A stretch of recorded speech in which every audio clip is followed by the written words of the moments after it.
नमस्कार दोस्तों, आज मैं आपको बैसाख मास में नित्य नियम से सुनी जाने वाली तुलसी सींचने की कहानी सुनाने जा रही हूँ। प्रेम से बोली तुलसी माता की जय हो, माधव भगवान की जय हो। भगवती तुलसी मूल प्रकृति की प्रधान अंश हैं। प्रारंभ में वे गोलोक में तुलसी नाम की गोपी थीं। भगवान के चरणों में उनका अतिशय प्रेम था। रासलीला में उनकी श्री कृष्ण के प्रति अनुरक्ति देखकर राधा जी ने कुपित होकर उन्हें मानव योनि में जन्म लेने का श्राप दे दिया। इससे वे भारतवर्ष में राजा धर्मध्वज की पुत्री हुईं। गोलोक में सुदामा नाम का एक गोप था। भगवान श्री कृष्ण का मुख्य पार्षद था। उसे भी किसी कारण से क्रोधित होकर राधा जी ने दानव योनि में जन्म लेने का श्राप दे दिया। उनके श्राप से अगले जन्म में वह सुदामा शंखचूड़ दानव बना। ब्रह्मा जी के प्रेरणा से भगवती तुलसी का शंखचूड़ दानव से गंधर्व विवाह संपन्न हुआ। ब्रह्मा जी का वरदान प्राप्त कर उस दानव राज ने अपने पराक्रम द्वारा देवताओं को स्वर्ग से निष्कासित कर उस पर अपना अधिकार कर लिया। देवगण एकत्र होकर भगवान विष्णु के शरण में गए। भगवान विष्णु ने देवताओं को शंखचूड़ के जन्म एवं वरदान आदि की सब कथा सुनाई तथा उसके मृत्यु का उपाय बताते हुए उसे मारने के लिए भगवान शंकर को एक त्रिशूल दिया तथा यह भी बताया कि तुलसी का सतीत्व नष्ट होने पर ही उसकी मृत्यु संभव हो सकेगी। इसका भी आश्वासन भगवान विष्णु ने देवताओं को दिया। अपने कहे अनुसार भगवान विष्णु ने छल पूर्वक तुलसी का सतीत्व नष्ट किया। उधर भगवान शंकर ने त्रिशूल द्वारा शंखचूड़ का वध कर डाला। पतिव्रता तुलसी को भगवान के द्वारा छल पूर्वक अपना सतीत्व नष्ट करने की जानकारी हुई तो अत्यंत शोक होकर उसने भगवान को पसार होने का श्राप दे दिया। तुलसी की कारुणिक अवस्था देखकर उसे समझाते हुए विष्णु भगवान ने कहा, हे भद्रे, तुमने मेरे लिए बहुत समय तक तपस्या किया था। साथ ही इस शंखचूड़ ने भी तुम्हारे लिए दीर्घ समय तक तपस्या की थी। तुम्हें पत्नी रूप में प्राप्त करने के बाद अंत में वह गोलोक चला गया। अब मैं तुम्हें तुम्हारी तपस्या का फल प्रदान करना उचित समझता हूँ। तुम्हारा यह शरीर गंडकी नदी के रूप में प्रसिद्ध होगा। तुम्हारा केश समूह पुड़ी वृक्ष के रूप में प्रकट होगा जो तुलसी नाम से प्रसिद्ध होगा। देव पूजन में प्रयुक्त होने वाले समस्त पुष्पों और पत्तों में तुलसी की प्रधानता होगी। सभी लोकों में निरंतर तुम मेरे सानिध्य में रहोगी। मैं भी तुम्हारे श्राप से पसार बनकर गंडकी नदी के तट के समीप निवास करूंगा। चारों वेदों को पढ़ने तथा तपस्या करने से जो पुण्य प्राप्त होगा वह पुण्य शालिग्राम शिला के पूजन से सुलभ हो जाएगा। उसी समय तुलसी के शरीर से गंडकी नदी उत्पन्न हुई और भगवान हरि उसी के तट पर मनुष्यों के लिए पुण्य फल देने वाले शालिग्राम बन गए। ब्रह्मा जी कहते हैं कि यदि तुलसी के आधे पत्ते से भी प्रतिदिन भक्ति पूर्वक भगवान की पूजा की जाए तो भी वे स्वयं आकर दर्शन देते हैं। अपनी लगाई हुई तुलसी जितना ही अपने मूल का विस्तार करती है उतने ही सहस्त्र युगों तक मनुष्य ब्रह्मलोक में प्रतिष्ठित होता है। यदि कोई तुलसी को संयुक्त जल से स्नान कराता है तो वह सब पापों से मुक्त हो भगवान विष्णु के लोक में आनंद का अनुभव करता है। जो व्यक्ति तुलसी का संग्रह करता है और लगातार तुलसी का वन तैयार करता रहता है वह उतने ही पाप मुक्त हो ब्रह्म भाव को प्राप्त हो जाता है। जिसके घर में तुलसी का बगीचा विद्यमान है उसका वह घर तीर्थ के समान है। वहाँ यमराज के दूत नहीं जाते। तुलसी वन सब पापों को नष्ट करने वाला पुण्यमय कामनाओं को देने वाला है। जो श्रेष्ठ मानव तुलसी का बगीचा लगाते हैं वे यमराज को नहीं देखते। जो मनुष्य तुलसी माला धारण करते हैं पाप उसके शरीर का स्पर्श नहीं करता है। जहाँ तुलसी वन की छाया होती है वहीं पितरों की तृप्ति के लिए श्राद्ध करना चाहिए। जो प्रतिदिन आदर पूर्वक तुलसी की महिमा सुनता है वह सब पापों से मुक्त होकर विष्णु लोक को जाता है। प्रेम से बोले तुलसी माता की जय हो, विष्णु भगवान की जय हो। एक बार की बात है, एक गांव में एक ननद और भौजाई रहती थीं। घर के सभी लोग बेटी को बहुत लाड से रखते थे, परंतु उसकी भाभी अपने ननद से बहुत जलती थी। एक दिन बहू ने अपने सास से कहा, माँ जी, आप अपने बेटी से घर का काम काज क्यों नहीं करवाती? पराए घर जाएगी तो बहुत दुख पाएगी। परंतु सास ने कहा कि यह तो बहुत छोटी है, बड़ी हो जाएगी तो सब सीख जाएगी। बेटी का नाम रानी था। वह जब से समझदार हुई तभी से तुलसी माता का पूजा करती थी। तुलसी सींचती और सुबह शाम घी का दीपक लगाती थी। तुलसी जी का पूजा करने के बाद ही वह खाना खाती। रानी तुलसी जी से प्रार्थना करती, हे माँ, सोने का लोटा दो और लड्डुअन का थाल दो। इस प्रकार सोने का लोटा और लड्डुअन का थाल वहाँ आ जाता। रानी वह ले जाकर अपने माँ को दे देती।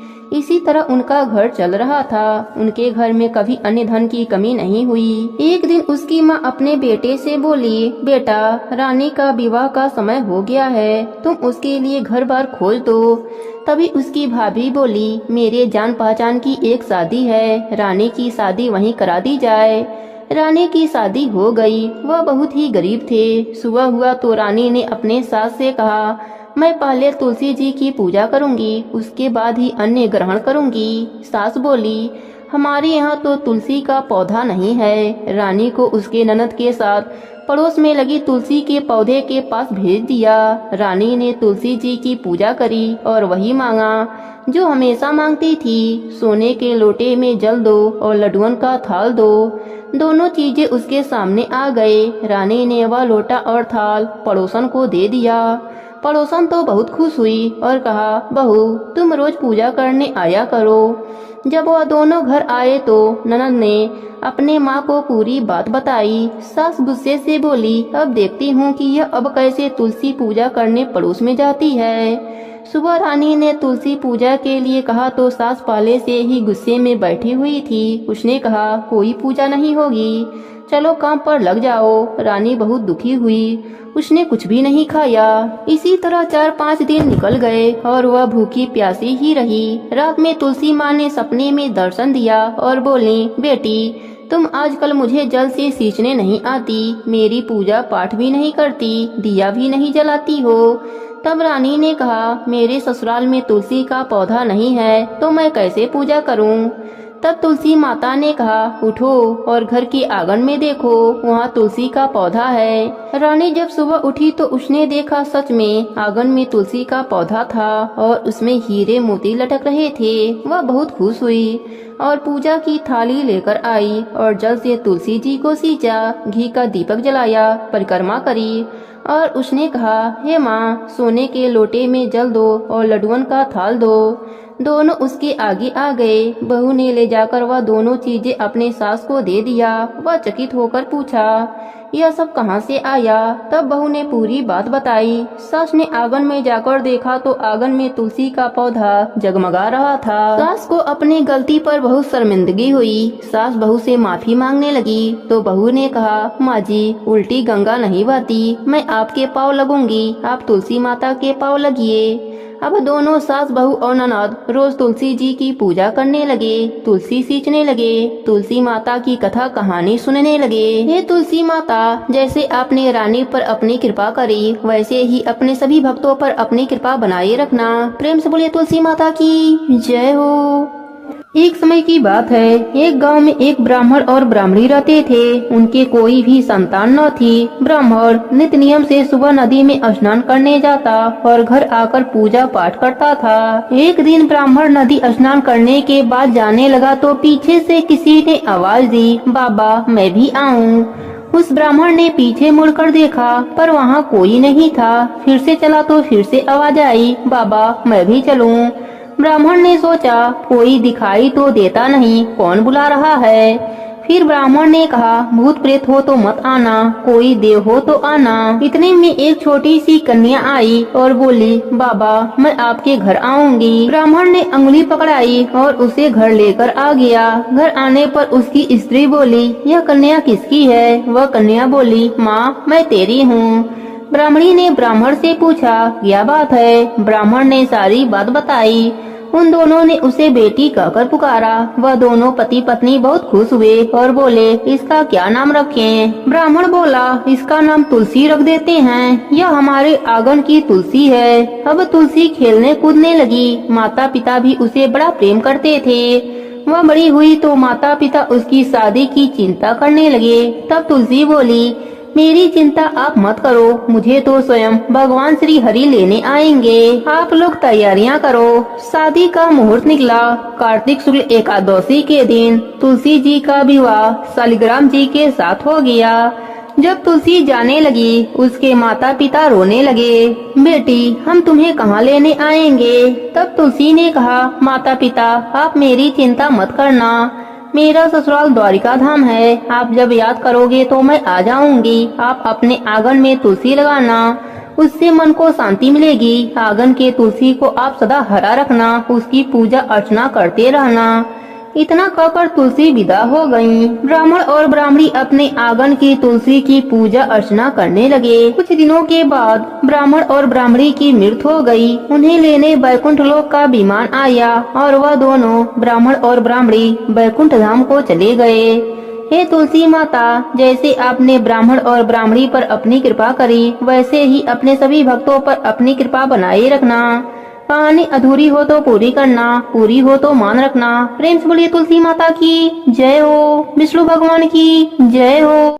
एक समय की बात है, एक गांव में एक बुढ़िया माई रहती थी। वह नित्य नदी पर स्नान करती और तुलसी माता को सींचती। तुलसी माता से कहती, तुलसी माता सबकी दाता, मैं बिरला सींचूं, तू कर निस्तार मेरा।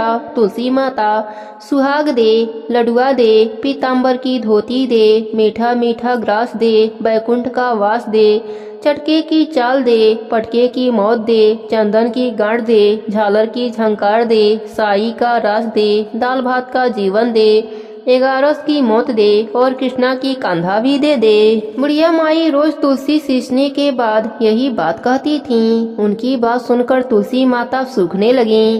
एक दिन भगवान हरि ने पूछा, हे प्रिय, इतनी औरतें तुम्हें सींचती हैं, मीठा मीठा भोग लगाती हैं, गीत सुनाती हैं, फिर भी तुम क्यों सूख रही हो? तब तुलसी माता ने कहा, प्रभु, एक बुढ़िया माई रोज मेरे पास आती हैं और रोज मुझसे यही सब बातें कहती हैं। मैं हर बात पूरी कर सकती हूँ, पर श्री हरि का कान्हा कहाँ से ला कर दूंगी? तब भगवान हरि बोले, जब वह मरेगी तब कान्हा देने मैं स्वयं आ जाऊंगा। प्रिय, तू चिंता ना कर। कुछ दिनों के बाद बुढ़िया माई का देहांत हो गया। बुढ़िया माई के अंतिम संस्कार के लिए गांव के कुछ लोग बुढ़िया माई के मृत शरीर को उठाने लगे तो वह बुढ़िया माई इतनी भारी हो गई कि किसी से भी नहीं उठती। सब गांव वाले बोलने लगे कि बुढ़िया माई तो अपने पूरे जीवन में पूजा पाठ किया था, फिर भी यह इतनी भारी कैसे हो गई? तभी उधर से बूढ़े ब्राह्मण के रूप में भगवान हरि स्वयं वहाँ आए और पूछने लगे कि क्या हुआ। तब सभी कहने लगे, बुढ़िया माई का शरीर उठ नहीं रहा है, लगता है यह पाप भी बहुत करती थी, इसलिए यह मरने के बाद भारी हो गई हैं। तब भगवान के रूप में प्रभु बोले, मुझे इसके कानों में एक बात कहने दो, शायद उठ जाए। लोग बोले, ठीक है, आप भी प्रयास कर लो। भगवान बुढ़िया माई के कानों में कहने लगे, बुढ़िया माई, मन की निकाल ले, अड़ुआ ले, गड़ुआ ले, पीताम्बर की धोती ले, मीठा मीठा ग्रास ले, बैकुंठ का वास ले, चरके की चाल ले, पटके की मौत ले, चंदन की गांठ ले, झालर की झंकार ले, दाल भात का जीवन ले, एकादशी की मौत ले और ले श्री हरि का कान्हा भी ले ले। इतना कहते ही बुढ़िया माई हल्की हो गई। भगवान अपने कंधे पर उसे ले गए। बुढ़िया माई को मुक्ति मिल गई और वह श्री हरि के साथ बैकुंठ लोक चली गई।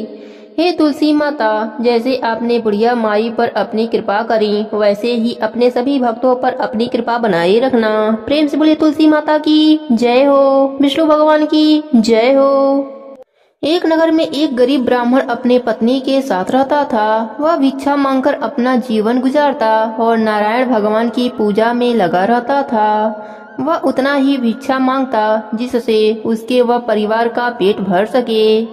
एक बार उस नगर का राजा खूब दान पुण्य कर रहा था। राजा किसी भी गरीब को अपने महल से खाली हाथ वापस नहीं जाने देता था।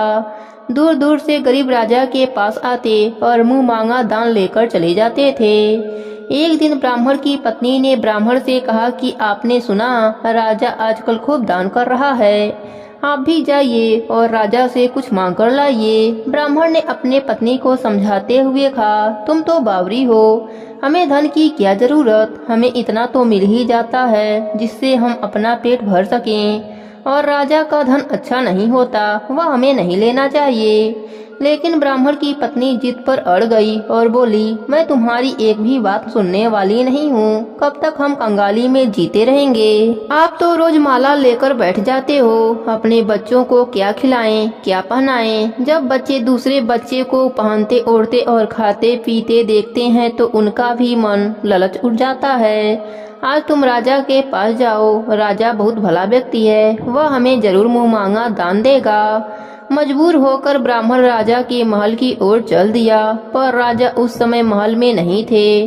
ब्राह्मण को वापस लौटना पड़ा। दूसरे दिन ब्राह्मण की पत्नी ने ब्राह्मण को फिर से महल भेजा, परंतु राजा फिर से महल में नहीं मिला। तीसरे दिन राजा महल में मिल गया और उसने ब्राह्मण का स्वागत किया और उसे आसन पर बैठाया। साथ ही 2 दिन न मिल पाने के लिए क्षमा मांगी।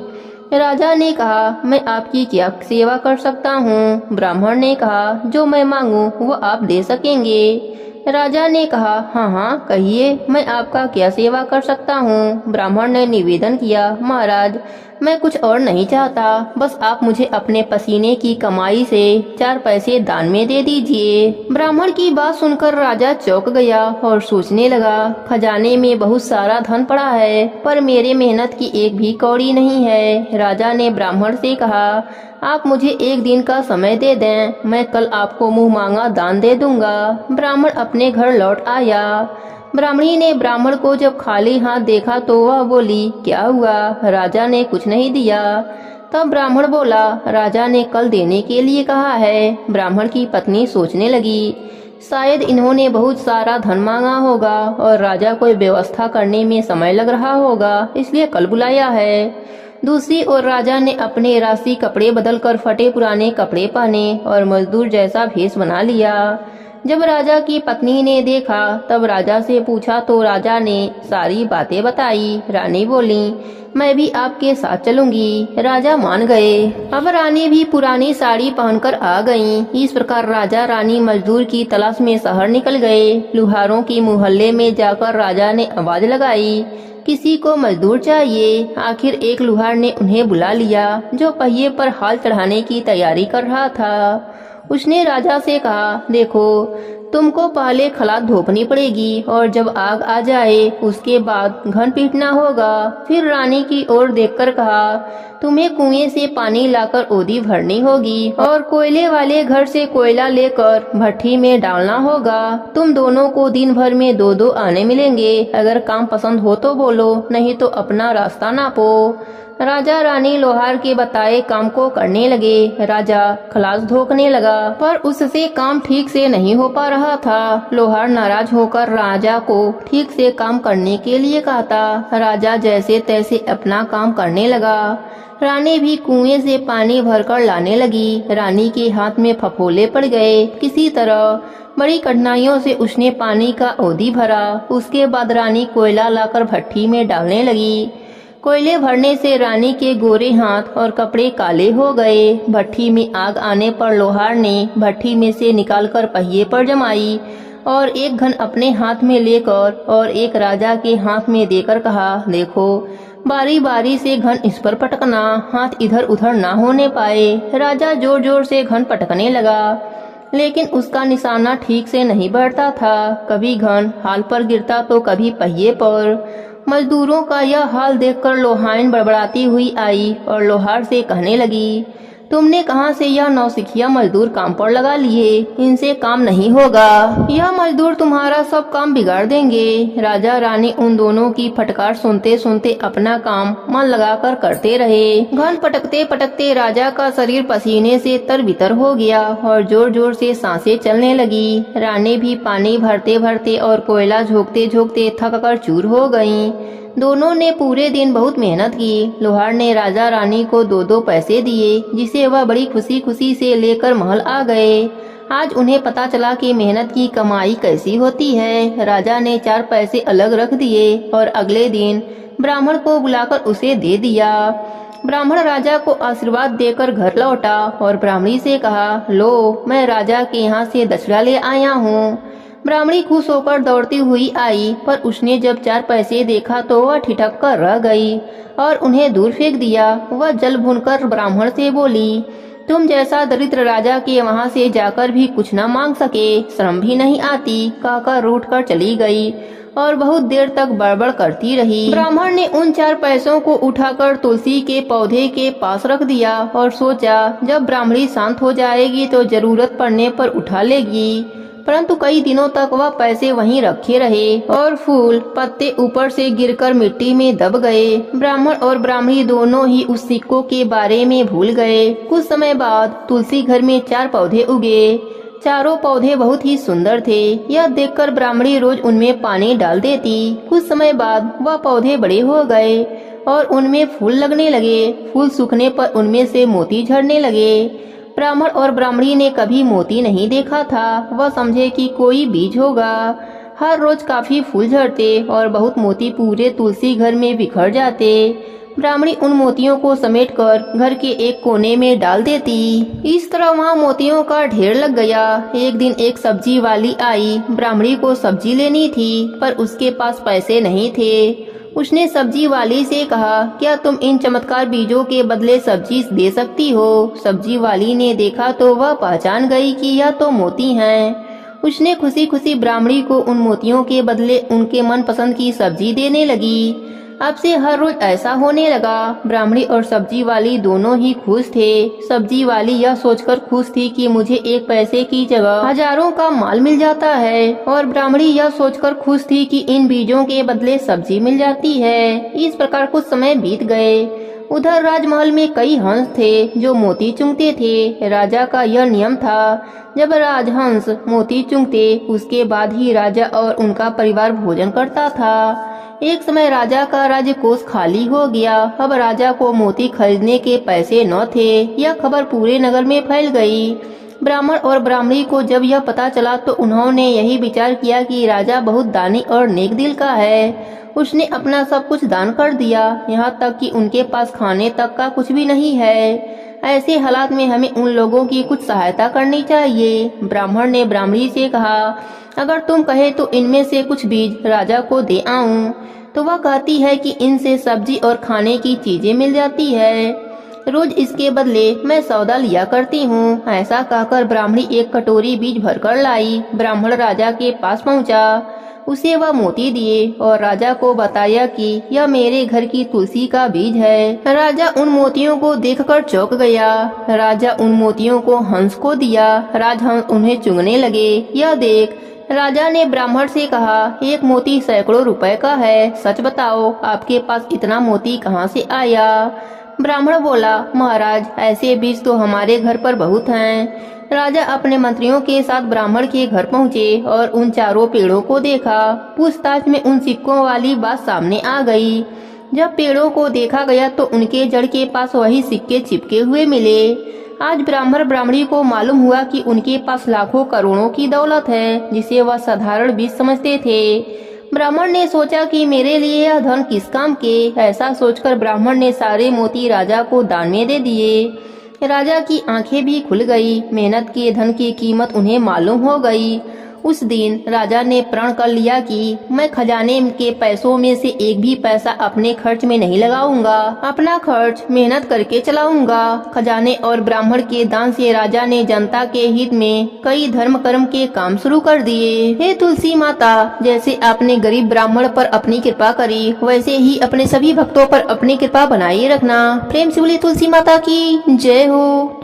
बात द्वापर युग की है। भगवान श्री कृष्ण की लीला काल का समय था। गोकुल में एक मोर रहता था। वह नित्य प्रति भगवान की लीलाओं को देखता था और प्रभु की कृपा पाना चाहता था। वह मोर भगवान के द्वार पर जाकर डेरा डाल लिया और भगवान के नाम का रट लगाने लगा। जब भी भगवान भीतर बाहर आते जाते मोर गोविंद गोविंद गोपाल गोपाल रटता रहता था। ऐसे ही करते करते साल बीत गए, परंतु भगवान का ध्यान उस पर नहीं गया। एक दिन वह काफी निराश हो गया और रोने लगा। उसी समय वहाँ से एक मैना उड़ती जा रही थी। कि उसकी नजर उस रोते हुए मोर पर पड़ी। वह उसके पास आई और मोर से रोने का कारण पूछा और कहा, मैं बहुत हैरान हूँ कि भगवान कृष्ण के द्वार पर कोई रो रहा है। मोर ने कहा कि मैं पिछले 1 साल से इस छलिए के द्वार पर बैठा हूँ। मैं इनकी कृपा दृष्टि चाहता हूँ, पर इन्होंने मुझे एक बार भी नहीं देखा, इसलिए आज निराश होकर मेरी आंखों से आंसू निकल आए। मैना ने कहा, तुम चिंता मत करो, मैं श्री राधे जी के बरसाने से आ रही हूँ। वह बड़ी ही दयालु हैं। तुम मेरे साथ बरसाना चलो, वह तुम पर अवश्य ही कृपा दृष्टि करेंगी। दोनों बरसाना की ओर उड़ चले। राधा रानी के द्वार पहुँचते ही मैना ने राधे राधे बोलना शुरू कर दिया, परंतु मोर वह तो राधे रानी के द्वार पर भी पहुंचकर अपने प्रिय को नहीं भूल पाया और वहाँ भी बोला, हे गोविंद, हे गोपाला। मोर के मुख से गोविंद का नाम सुनते ही राधा रानी दौड़ी आईं और मोर को अपने हृदय से लगा लिया और पूछा, हे मोर, तू कहाँ से आया है? तब मोर बोला, जय हो राधा रानी की। आज तक सुना था कि आप करुणामयी हो, परंतु आज देख भी लिया। राधा रानी बोली, वह कैसे? तब मोर ने कहा, मैंने एक बार आपके द्वार पर आकर गोविंद को आवाज लगाई और कृपा बरसाने दौड़ी चली आई, और एक वे हैं मेरे श्री कृष्ण। पिछले 1 वर्ष से द्वार पर पड़ा कृष्ण कृष्ण कह रहा हूँ, आना तो दूर एक नजर भर देखा भी नहीं। तब राधा रानी ने कहा, अरे नहीं, मेरे कृष्ण ऐसे नहीं हैं। अब तुम जाओ और जाकर फिर से उनके द्वार पर आवाज लगाओ, परंतु इस बार राधे राधे बोलना। मोर ने राधा रानी की बात मानी और तुरंत वहाँ से गोकुल आ गया और आते ही रटने लगा, राधे राधे। जब भगवान कृष्ण ने यह सुना कि द्वार पर कोई राधे राधे पुकार रहा है तो भागते हुए मोर के पास आए और उसे गले से लगा लिया और पूछा, अरे मोर, तुम कहाँ से आए हो? मोर ने कहा, वारे छलिया, पिछले 1 वर्ष से तुम्हारे नाम की रटना कर रहा हूँ, आना तो दूर कृपा दृष्टि से देखा भी नहीं, जल की एक बूंद ना पिलाई, और आज श्री राधे जी का नाम सुनते ही दौड़े चले आए। भगवान श्री कृष्ण बोले, अरे मोर, बातों में मत उलझा, पूरी बात बता। तब मोर ने कहा, पिछले काफी समय से आपके द्वार पर खड़ा आपके नाम का रट लगा रहा हूँ, किंतु आपने कोई ध्यान नहीं दिया, तो मैं बरसाने श्री जी के धाम चला गया। और इस तरह मोर ने सारा वृतांत भगवान को सुना दिया। तब भगवान श्री कृष्ण बोले, तुम मेरे द्वार पर थे, तुम्हें मैं जल की एक बूंद ना पिला पाया, यह मैंने पाप किया है, और राधा नाम लेकर तूने मुझे पा लिया, यह तेरा सौभाग्य है। तेरे मुख से राधा नाम निकला, तू बड़ा बड़भागी है। इसलिए मैं तुम्हें यह वरदान देता हूँ कि जब तक यह सृष्टि रहेगी, तेरा पंख सदैव मेरे शीश पर विराजमान रहेगा, और जो भी भक्त राधा का नाम लेगा वह सदैव मेरे शीश पर रहेगा, मेरे कृपा का पात्र रहेगा। इसलिए यदि भगवान श्री कृष्ण को पाना चाहते हैं तो प्रेम से बोलिए, राधे राधे।